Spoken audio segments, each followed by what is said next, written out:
Colin Malloy, North Olmsted. I'm just speaking as someone who loves this county and is hopeful in whatever way we're able to move it forward, especially for my generation, for generations moving forward. And I'm not sure if you answered it, but maybe if you could just reiterate it of just, how we have or how your organization has decided to do the makeup of these working committees.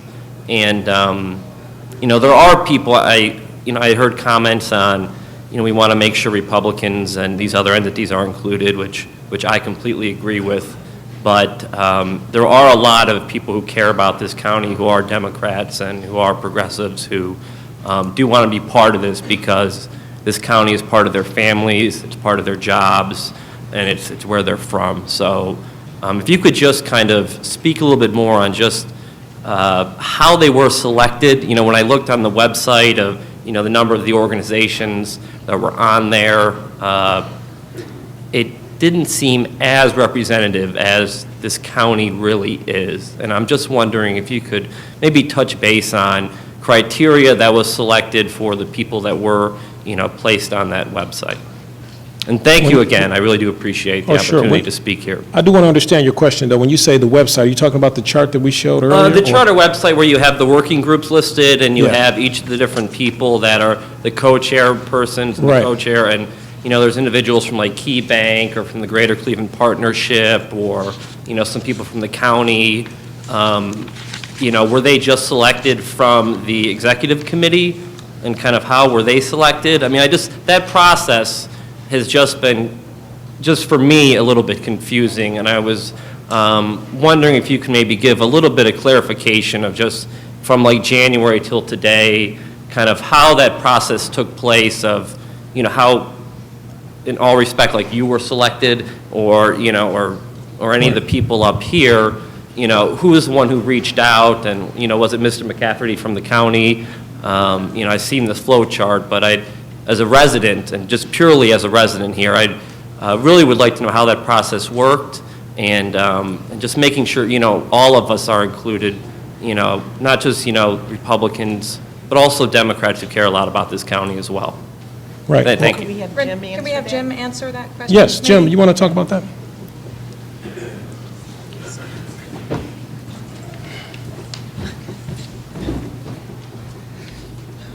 And Jim, explain who you are again and your role in the transition process. I'm the present county administrator. My job will actually end on December 31st of 2010 by the charter. I also was asked by the 3 county commissioners in November to head up the county transition team. The charter required the commissioners to appoint 3 individuals to oversee this process. Now, you've all been here for roughly an hour listening. Do any of you think 3 individuals could do this? It's absolutely impossible. So when they asked me to do it, I selected 2 very capable men from the county because the tag is made up of high-ranking county officials, is what the charter said. So I asked Joe Nani and Gary Holland to work with me. And we began to talk about how do you undertake this. One way you have to undertake it is you have to do some level of organization. I mean, it's pretty chaotic as it is. It's a mammoth job. So we began to talk about how do you organize this. We knew that Issue 6 folks, which are now called New Cuyahoga Now, were out there and were looking at doing some transition work as well. We really thought 2 different teams doing parallel work on different tracks would be just a disaster. And the more I heard what New Cuyahoga Now was talking about, it was very close to what county folks were thinking. And what we really want is to lay the groundwork and the basis for the best new government possible. We want to look at everything county government does, the breadth and scope of it. And I can tell you, there's nobody in this room that knows everything the county government does. I'm the county administrator, and I barely know everything the county government does. It is very broad and it's very far-reaching. So what we did is we reached out to Marty Zanotti and the New Cuyahoga Now folks. Marty and I both actually happened to be invited to Gun Foundation dinner with the Gun Foundation board to speak about our view on this, and we were remarkably in sync on how we thought we should proceed. So out of that, we were able to form a coalition to begin to think about how do you do this? How do you bring people into the process? And I see Matt Dolan's there, and I see Ken Lancy, and some other folks. I want to tell you one thing, the gentleman in the black sweater, I'm sorry I don't get your name, that spoke, yes. David. In all the meetings I've been in, and I guess I shouldn't say that because then they'll be called secret meetings, but I'm in constant conversations about this work. I've never yet asked if somebody was a Democrat or a Republican. Never has it come up in any way, shape, or form. Now, it's interesting that this panel supposedly is all Democrats, but what I heard from a bunch of Democrats, and I think the young man spoke to it, is a bunch of people that are the co-chairs appear to be Republicans. I have no idea if they're Democrats or Republicans. So I think in this process, maybe we should eliminate the R&D and get to a we. Let's get to a we instead of a who are they, who am I. Now, I know everybody's got a dog in the game, so I'm not naive. You can't be in county government for 30 years and be naive as far as politics go. But the truth of it is, we tried to be as inclusive, as open as we possibly can. And I will tell you, we spent more time talking about minority involvement. We spent more time talking about making sure women are involved in the process. How do we get normal citizens involved? Maybe it's naive on my part, but I didn't think we could take a normal citizen that had no history of running large work groups or government agencies and ask them to co-chair a committee with 150 people on it. I just think from an organizational standpoint that wouldn't have worked.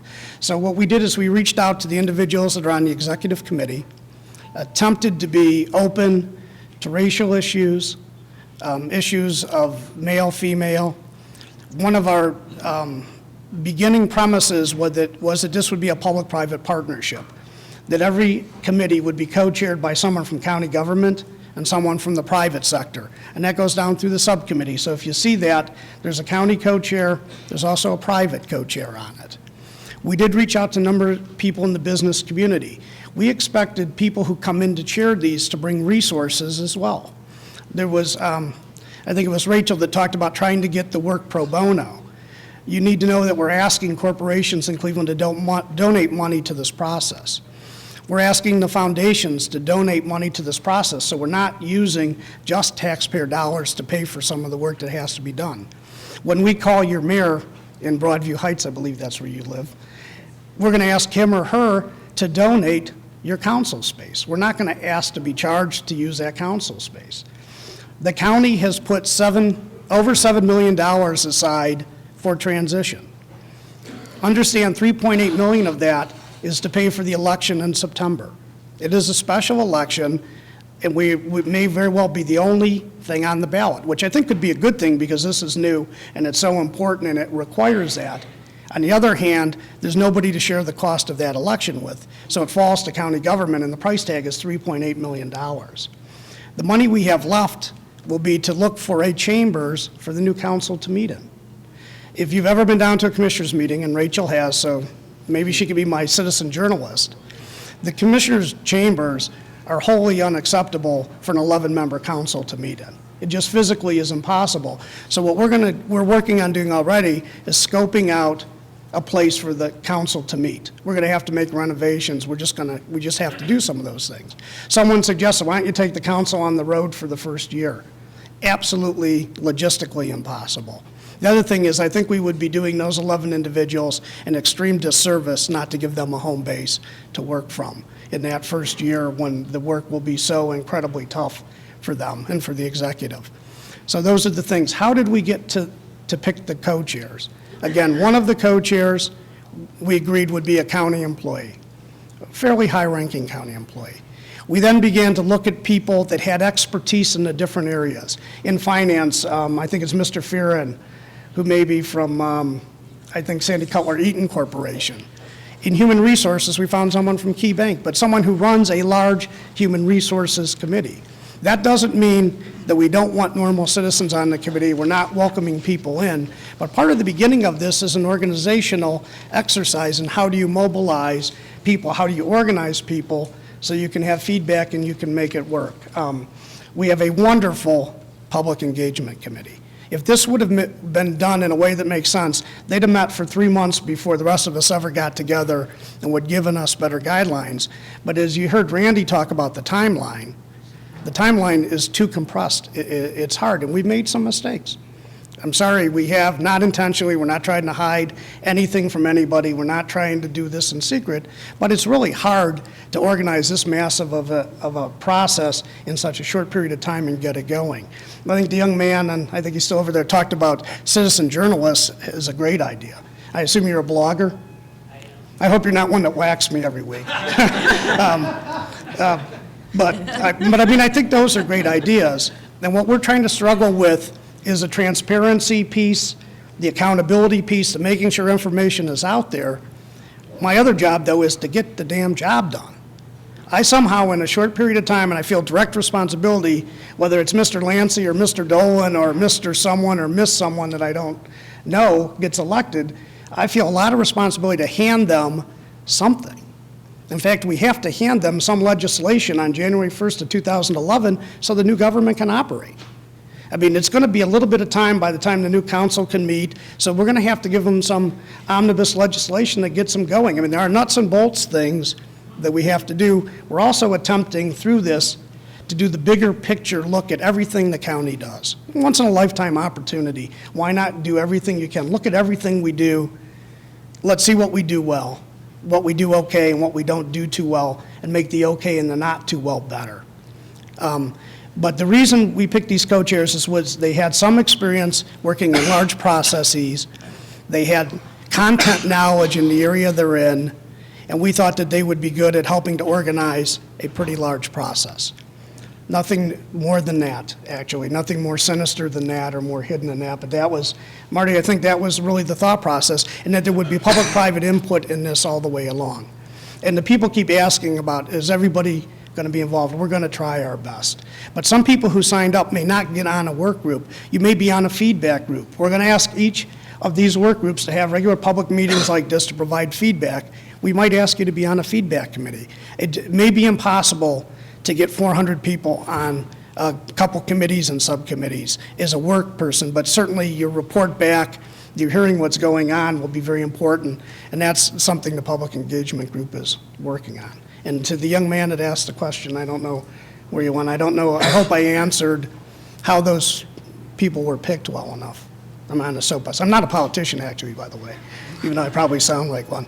Is it, whoever it was that asked the question, was that a sufficient answer? Or? Yes, sir. Yes, sir. Okay. Thank you. All right. And I'll give it back to Randy. Thank you, Jim. That was very helpful. Anyone else that has not yet had a chance to speak? Thank you, sir.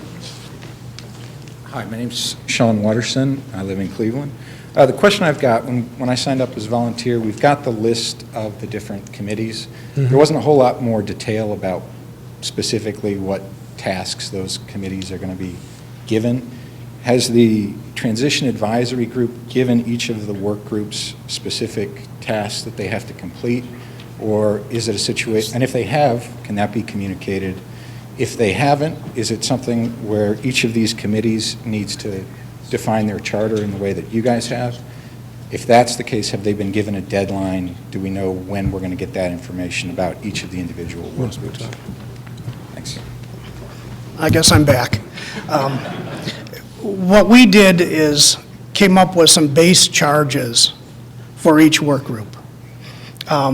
There are certain things that each of these work groups will need to accomplish. Well, let's use finance, for example. The charter calls for the elimination of the county auditor, the elimination of the fiscal part of the clerk of court's office, elimination of part of the duties of the county treasurer, the elimination of the county recorder's office, and calls into question whether the exec and the council would have a separate office of budget and management from the rest. They roll all of that into a fiscal office. Now, I've been in county government 30 years. We've never had a fiscal office. I'm not an accountant or a budget person by life. I've been trained over the last couple of years by some very good budget people. I assume there's just a couple models of what such a fiscal office would look like. I've already gotten recommendations from Deloitte and Touche and some other companies about counties like Cuyahoga we might want to look at that have done what we're doing. So part of the finance committee is going to be, what is the physical structure of the fiscal office under the CFO for the new county executive and council? How do you maintain the checks and balances that are required. Another subcommittee of that could very well be looking at the appraisal system. The property appraisal system, whether it's residential or it's commercial in this county, has had a lot of questions asked. So another subcommittee of that group could be the appraisals. So what we attempted to do, and I'm just using that group as an example, is give each of the committees some base charges to get going. But we recruited really intelligent people who knew the content with the intent of letting them be creative and do their job. I mean, I'm not going to tell Robin Thomas and Rick Farron, who probably forgot more about accounting and budgeting and that process than I'll ever know, what to do. We wanted to get them started, but we really brought these people in with their expertise and their leadership and said, you tell us what you think needs to happen in this. So that the charges, I'm told, will be on the website tomorrow. That was a piece of paper I was given, all the charges. But we gave beginning charges to get the groups going, but we really want the people on these groups to look at what's going on, human resources. The charter calls for the human resources, for us to have our own human resources commission. I think I know what part of that means, but there's a legal question out there. Right now, if a county employee is totally unhappy with what happens in our personnel human resources, their final outlet is to go to Columbus to the State Employee Relations Board, SERB, and they get a hearing in front of a SERB judge, ultimately, if they so choose. My understanding of the charter is that will happen within Cuyahoga County. So will the final step be that, or will the final step be common pleas court, or will somebody still have recourse to go to Columbus? I think those are some of the mechanical things that have to be worked out. From a more esoteric standpoint on human resources, how does a human resources commission interface with human resources departments within the executive and the council? Where is that firewall, if you will? How do you do that? So while we gave some of those charges, I would no more want to tell the human resources experts, this is all you're supposed to do. We want to get them going and then let them bring their intelligence, their content knowledge to the job to create the best thing that we have. The other thing we assume they're going to be giving us is there may be the need for some legislative changes that allow us to do things differently, to be quite honest with you. We have, and it isn't up here, you saw the egg, which was public engagement. The other egg is a public officials group, which is we call government collaboration. We may be asking Nina Turner, Mike Foley, folks like that, to help us with legislative changes in Columbus that allow the system to work better. But a lot of that's going to bubble up from the work groups, not down from us. We really just wanted to get them going, and we want these work groups to really dig into their content area and come up with ideas. Could you also just describe the overarching goals that you laid out for the entire transition process? Right. Well, you know, the overarching goals actually come out of the charter. One was to create $50 million to be invested in economic development in this county. I mean, I think I was not part of issue 6, nor am I really a part of New Cuyahoga now, but their view is that the county needs to be an economic engine for Northeast Ohio, that the county has to take a leadership role. You need more resources to do that. We're looking at 15% in efficiencies within county government. How do you do that? How do you streamline operations? Anyone here, and I know a number of the people here work for county government, I'm not going to say we're wasteful, but there's always ways to do more efficiencies. There's ways to get at savings. There's ways to rethink processes that you do. But I can also tell you there's some legal changes that would make things run a lot smoother and a lot easier as well. So one of the things is 15% savings to efficiencies, which comes out to roughly $50 million that can either go into economic development or it can go back into services on the street, health and human services for our citizens. Marty, what are the other, I'm drawing a little bit of a blank up here. We want to Well, create an efficient, lean right. government, which is in the charter. And the other component is we've asked the commissions that are working on human services, health and human services issue, to reduce the for those that are working on health and human services, we've asked them to reduce the cost of the administration of providing those services and to put more services and more dollars onto the street. So those are the 3 components that we've given as goals for this county transition, for the recommendations that will be made to the executive and to the council.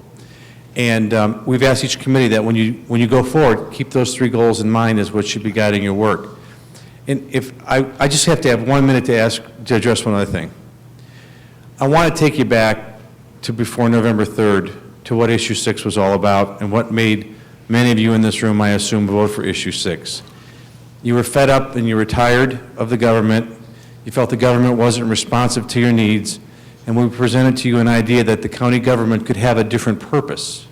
Remember, the issue 6 was about a different purpose, about being equitable, about health and human services, about providing economic development, about streamlining the government, about making our region more globally competitive. That's what drove you to issue 6. And there was an inherent degree of trust in supporting issue 6. What we've set up in the transition group has always been measured against your level of trust. And I hope you will give us the opportunity to prove that to you.